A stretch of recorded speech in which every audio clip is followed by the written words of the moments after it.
My name's Pete Woods, you're watching Hexham TV. Who are you? I'm Dr. Jill Turner and I'm the consultant paediatrician based at Hexham General. And I'm Dr. Ellen Tullow and I'm a geriatrician and I work at North Tyneside Hospital. So we're here at Hexham General Hospital in Hexham in Northumberland. Why are you here today? So I'm here because I'm very concerned about the health effects of climate change, and that we now know that climate change is the biggest public health challenge facing the population here in the UK. And as a paediatrician, I'm very, very worried that the patients that I see day in, day out here at Hexham General, that within 20 or 30 years, that their lives are going to be completely changed by the impact of climate change. And I feel that I can't stay silent when I know that that is the case, and that I don't think that what is currently in the decisions that are currently being made are nowhere near dramatic enough or big enough to make the changes that are needed. So I feel we have to do all we can to raise the alarm and to have bigger and better decisions and policies being made. Why are you here? So most of my job as a doctor is treating people one-to-one, and I think that's really important, but we also have a professional duty for the health of the population. And it's becoming increasingly clear that the health of the nation and internationally is hugely under threat by climate change.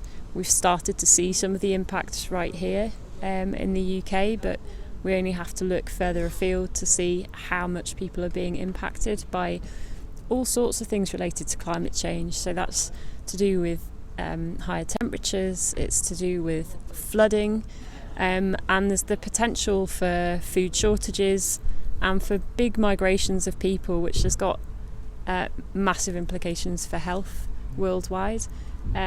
So I think it's part of our duty as healthcare professionals, and that's why I'm here on a day off when, there are other ways I could spend my time. I wish we didn't have to, but it's becoming increasingly important, I think.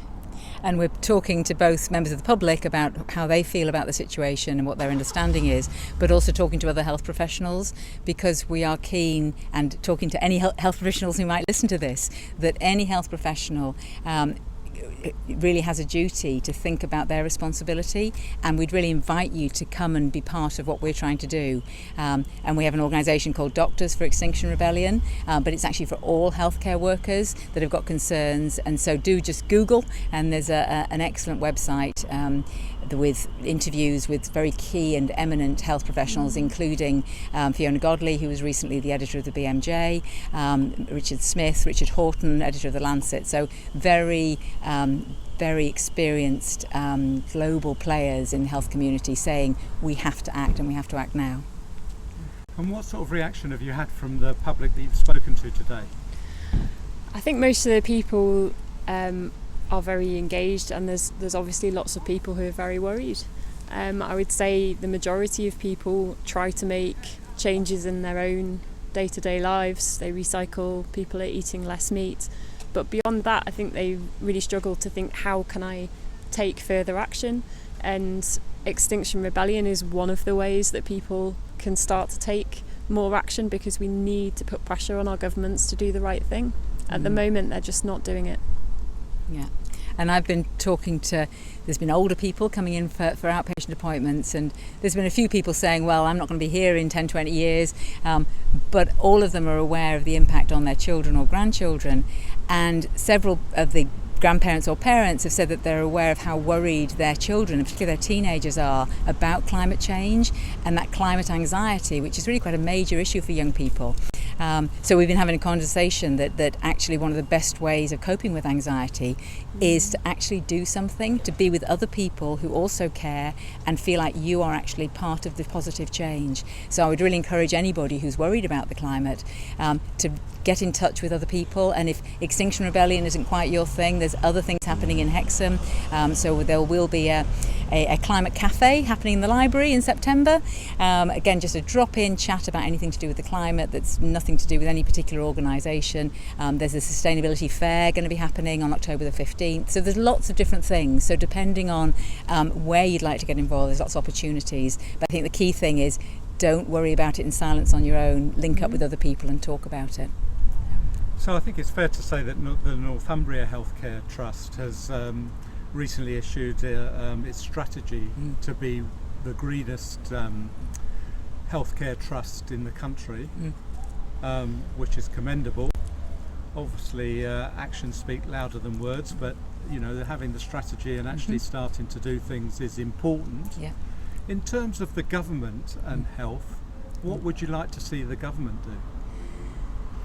Gosh. So the key thing for me is, given the pressing nature of this emergency, stopping burning fossil fuels is the most important thing right now, and that we don't have any time to waste. We can't be planning for it for 5 or 10 years' time, and therefore the government has to make that decision.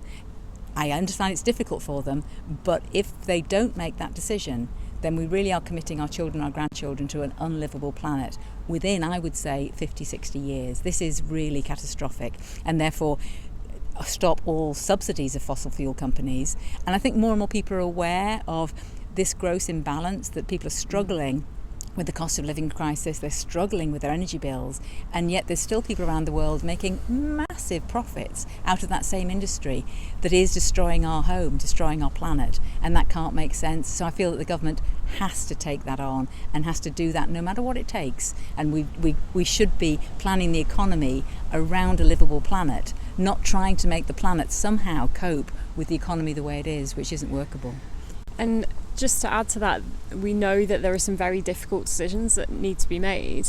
By reducing outputs, there are going to be some sacrifices that we all have to make, and how that is distributed across the population needs to be decided by the population. So one of Extinction Rebellion's demands is that the government actually devolve that decision making to the population, and we set up citizens' assemblies to say exactly how these changes should be made and how to do it in the fairest possible way. And what do you think individuals should be doing on a very local basis, apart from perhaps protesting in the way that you've suggested? What other practical things could they do? There are many things. So I personally think that we can all think about how we use energy, how we anything that we can do without power, we should do without power. So whether that's active travel, walking, cycling, trying not to use energy when you can manage without it. But I think one of the key things for me is that when I talk to people about climate change and the environment, people are often subsumed by feeling guilty, and that actually stops people being able to be proactive and take action. So what I would say is, in addition to whatever you decide to do personally, please don't be inhibited by feeling that unless I'm vegan, and I've been vegan for the last 100 years, I can't even say anything. It's like we all do the best we can. And I think what I would say is talk to your friends and family about it, listen to people's concerns, and then link with other like-minded people. So do get in touch with any environmental group that you like. So whether it's Friends of the Earth, whether it's Greenpeace, whether it's Extinction Rebellion, whether it's the local groups in Hexham, and don't be isolated. Really talk to others, and then make a plan that collectively we are very powerful. Individually, it's very hard and it's very easy to feel overwhelmed, but collectively, actually we are very powerful, and we need to remember that.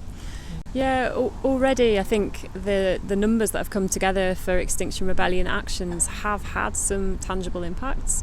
They were instrumental in putting pressure on the government to declare a climate emergency, and we have brought about some small changes, but we need numbers in order to put that pressure on for the major changes that we need in order to mitigate against the worst that's coming our way.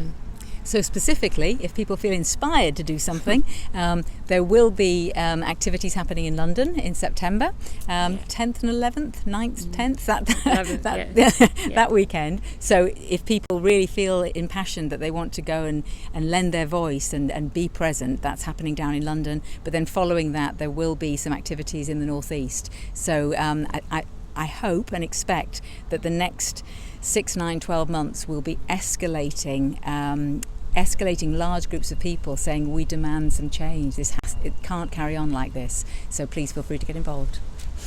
Thank you both for talking to Hexham TV. Thank you.